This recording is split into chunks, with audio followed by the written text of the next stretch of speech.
Assalamualaikum warahmatullahi wabarakatuh.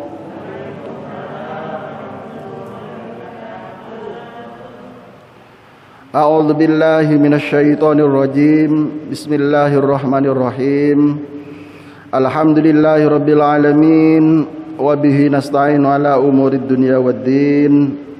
Wassalatu wassalamu ala asyrafil anbiya'i wal mursalin wa ala alihi wa sahbihi ajma'in wa la hawla wa la quwata illa billahil aliyyil azim. Amma ba'du. Al-mukarram, para alim ulama, para ustadz, para kiai, tokoh-tokoh masyarakat yang hadir pagi hari ini, wabil khusus jajaran takmir masjid Raudhatul Falah yang saya hormati, para jemaah, bapak-bapak, ibu-ibu, adik-adik remaja masjid yang berbahagia, hadirin wal hadirat rahimakumullah. Pertama-tama, mari kita terlebih dahulu bersama-sama memanjatkan syukur kehadirat Allah Subhanahu wa taala dengan kita mengucapkan kalimat alhamdulillahi rabbil alamin. Pada pagi hari ini alhamdulillah kita semua kembali bisa hadir bersama-sama dalam rangka kita melaksanakan sholat subuh berjamaah di masjid yang kita banggakan ini, di masjid yang kita cintai ini, yaitu Masjid Raudhatul Falah. Kita berdoa kepada Allah, mudah-mudahan semua amal ibadah yang selama ini bisa kita lakukan, wabil khusus pada pagi hari ini, hendaknya senantiasa diterima oleh Allah Subhanahu wa taala serta dicatat sebagai amal yang soleh di sisinya. Amin amin ya rabbal alamin. Hadirin kaum muslimin wal muslimat yang berbahagia, saya akan melanjutkan materi kuliah subuh saya yang pernah saya sampaikan 1 bulan yang lalu di waktu dan di tempat yang sama, yaitu tentang bagaimana Imam Al-Ghazali menyampaikan tentang masalah iman apabila masuk di dalam hati manusia, khususnya orang yang beriman.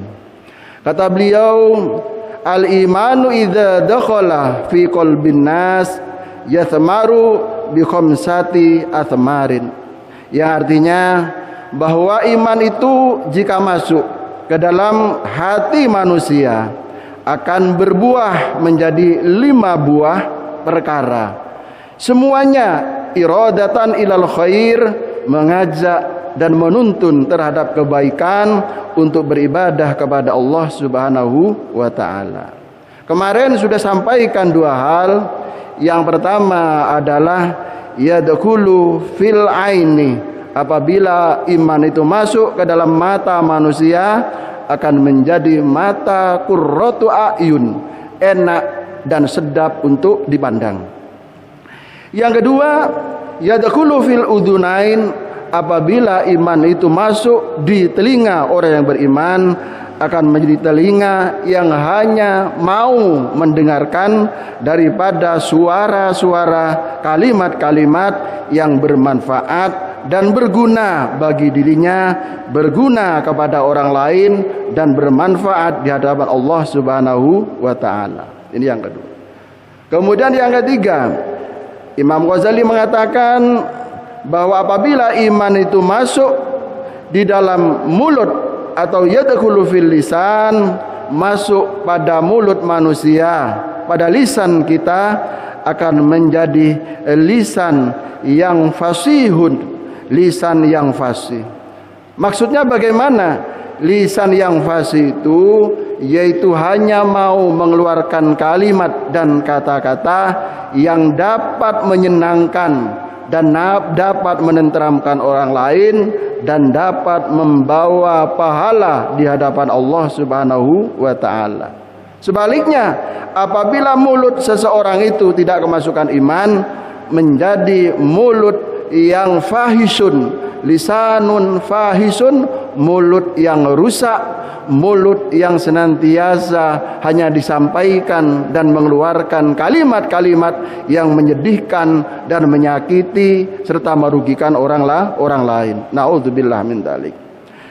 Kaum muslimin wal muslimat rahimakumullah, 14 abad yang lalu Rasulullah sallallahu alaihi wasallam bersabda, "Salamatul insan fi hifdzil lisan." Selamatnya seseorang dunia dan akhirat tergantung daripada pandainya mereka di dalam menjaga lisannya, menjaga mulutnya. Orang dihormati, orang disegani, orang dimuliakan kalau orang itu mampu menjaga mulutnya dengan sebaik-baiknya. Sebaliknya, orang itu akan dibenci, akan dimusuhi banyak orang apabila orang tersebut tidak mampu menjaga lisannya dengan sebaik-baiknya. Dalam sebuah hadis yang lain, Rasulullah sallallahu alaihi wasallam bersabda, "Al-jannatu mushtaqatun ala arba'ati anfarin." Bahwa surga itu sangat rindu terhadap 4 golongan manusia. Salah satunya adalah hafizil lisan, orang yang mampu menjaga lisannya dalam hidup di dunia ini. Mereka senantiasa tunggu kehadirannya oleh surga yang penuh dengan kenikmatan. Hadirin wal hadirat rahimakumullah, salah satu hal yang sangat membahayakan pada lisan manusia adalah perbuatan ghibah. Ghibah ghain ya ba ta. Ghibah. Apa ghibah itu? Ghibah kalau kita dengar sehari-hari di kampung kita adalah rasan-rasan. Jadi Rasulullah sallallahu alaihi wasallam sangat melarang kepada kita umat Islam ini untuk melakukan ghibah, yaitu rasan-rasan atau ngerasani orang lain, baik saudara kita sendiri, tetangga kita sendiri maupun juga orang dekat kita.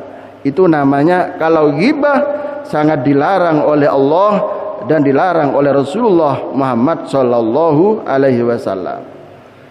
Ketika suatu saat Rasulullah berkumpul dengan sahabat di Madinah, Rasulullah ditanya oleh sahabat, "Ya Rasulullah, mal ghibah?" Apa ghibah itu ya Rasulullah?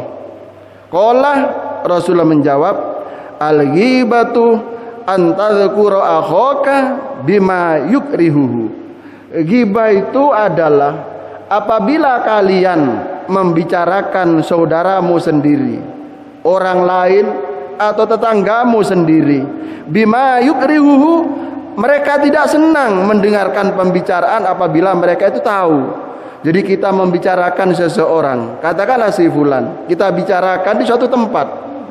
Kemudian apabila si fulan itu mendengar pembicaraan kita, yukrihuhu, mereka tidak senang, bahkan mereka benci terhadap kita karena kita telah membicarakan aib atau rahasia daripada saudara kita itu. Fa in kana fihi dzalika syai' faqad ightabtahu, walaupun yang kita bicarakan itu benar adanya, fakta, realita, memang demikian keadaannya, pernah dia berbuat, pernah dia mengerjakan hal tersebut, kita bicarakan dengan orang lain, faqad ightabtahu, itulah yang disebut dengan ghibah, dengan rasan-rasan. Wa illam yakun dzalika syai'u fihi faqad bahattahu. Sebaliknya, kalau yang kita bicarakan tentang tetangga kita, tentang saudara kita itu bukan fakta, kita buat-buat, kita mengada-ada, faqad habtahu atau faqad bahattahu, maka engkau telah memfitnah orang lain. Jadi kalau kita justru membicarakan saudara kita, aib saudara kita yang justru tidak sesuai dengan kenyataan, bukan fakta, itulah yang disebut dengan fitnah. Apa? Fitnah. Naudzubillah min dzalik. Dalam Al-Qur'an Allah Subhanahu wa taala berfirman, "Al-fitnatu asyaddu minal qat." Bahwa fitnah akan lebih kejam, lebih besar dosanya daripada membunuh manusia. Itulah fitnah. Rasulullah bersabda, la yadkhulul jannah qatatun. La, kalau kata ahli nahu, kata ahli ilmu sorof, la nafi, yang artinya tidak pernah. Tidak pernah akan masuk surga orang yang hidupnya senantiasa memfitnah orang lain. Na'udzubillahi min dzalik. Bapak-bapak, ibu-ibu, hadirin wa hadirat yang berbahagia, dalam sebuah hadis Rasulullah sallallahu alaihi wasallam bersabda, iyyakum wal ghibah li'anna fiha thalathatu afatin. Takutilah, jauhlah oleh umat Islam tentang ghibah, rasan-rasan, li'anna fiha thalathatu afatin, karena ghibah itu akan berdampak membawa 3 penyakit yang sangat merugikan orang tersebut. Apa yang dirugikan? Pertama, kata Rasulullah, orang yang ahli ghibah itu la yustajabu du'auhu, doanya tidak akan pernah diterima oleh Allah Subhanahu wa taala. Na'udzubillahi min dzalik. Kita setiap hari, pagi sore, senantiasa berdoa. Tapi kalau kita ahli ghibah, ahli ngerasani orang lain, doa kita akan sia-sia, tidak akan diterima oleh Allah Subhanahu wa taala. Padahal doa ini sangat penting. Kata Rasulullah, ad-du'a'u mukhul ibadah. Doa merupakan otak daripada ibadah. Ibadah tanpa doa seolah-olah manusia tanpa otak.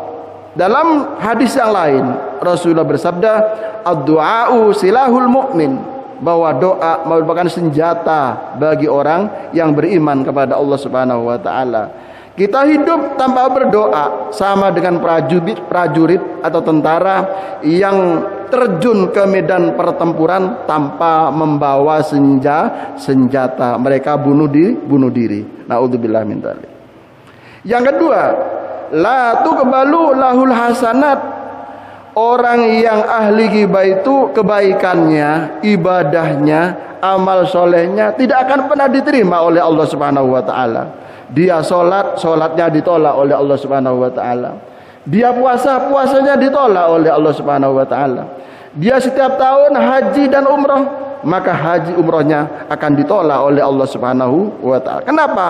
Pahalanya bocor, pahalanya rusak. Bahkan dalam sebuah hadis, orang yang ahli daripada ghibah ini disebut al-muflis, orang yang rugi, orang yang bangkrut. Atadruna manil muflis, kata Rasulullah. Tahukah engkau siapa orang yang rugi? Siapa orang yang bangkrut itu? Sahabat menjawab, orang yang bangkrut itu ya Rasulullah, orang yang tidak punya uang, orang yang tidak punya modal untuk berusaha dan berdagang. La, kata Rasulullah, bukan itu orang yang bangkrut itu. Lalu siapa orang yang bangkrut? Orang yang bangkrut adalah orang yang hidupnya rajin beribadah, rajin sholat, rajin membaca Al-Quran, rajin berpuasa. Mereka sering haji dan umroh, tapi dia pernah menyakiti orang lain, pernah menfitnah orang lain, pernah mengambil hartanya orang lain tidak dikembalikan, dan pernah dia ghibah, ngerasani orang lain. Belum sempat dia minta maaf atas perbuatannya, dia terburu-buru meninggal dunia. Orang itu di akhirat nanti minal muflis, termasuk orang yang rugi. Pahalanya akan disita semuanya oleh Allah. Pahala sholatnya diambil, pahala puasanya akan diambil, pahala haji dan umrah akan diambil oleh Allah, diberikan kepada orang yang pernah dirugikan. Inilah bahayanya daripada kita melakukan perbuatan ghibah. Yang ketiga, yang dampak daripada orang yang ahli ghibah, tasdadu alaihi sayyi'at, yaitu kebaikannya tidak bertambah, justru dosanya yang senantiasa bertambah dalam hidupnya sehari-hari. Dia ahli fitnah, dia ahli ghibah, maka pahalanya tidak ada, tapi justru dosanya yang senantiasa bertambah di hadapan Allah Subhanahu wa taala. Demikianlah hadirin wal hadirat, kuliah subuh kita pada pagi hari ini, mudah-mudahan kita hamba Allah, terutama jemaah Masjid Raudhatul Falah ini, kita hindari, kita jauhi perbuatan ghibah ini. Kalau ada orang di sekitar kita kemudian dia mengajak untuk ghibah atau rasan-rasan, kul, katakan Rasulullah, naudzubillah min dalik kafaratun lil ghibah. Kalau kita ada orang rasan-rasan, orang ghibah, dan kita langsung mengatakan naudzubillah min dalik, mohon perlindungan kita dari Allah Subhanahu wa taala, kafaratun lil ghibah, itu merupakan penebus, pengurangan daripada dosa kita melakukan perbuatan ghibah. Mudah-mudahan Allah Subhanahu wa taala senantiasa melindungi kita dan keluarga kita daripada melakukan hal-hal yang dilarang oleh Allah Subhanahu wa taala, mampu menjaga lisan kita dan mampu kita menjauhi daripada perbuatan ghibah, perbuatan yang sangat dibenci dan sangat dilarang oleh Allah Subhanahu wa taala. Mari kita tutup bersama dengan doa kafaratul majalis. Mudah-mudahan dosa kita yang selama ini kalau kita melakukan ghibah akan diampuni oleh Allah Subhanahu wa taala. Bismillahirrahmanirrahim. Subhanakallahumma wa bihamdika asyhadu an la ilaha illa anta astaghfiruka wa atubu ilaik. Rabbana atina fid dunya hasanah wa fil akhirati hasanah wa qina adzabannar. Assalamualaikum warahmatullahi wabarakatuh.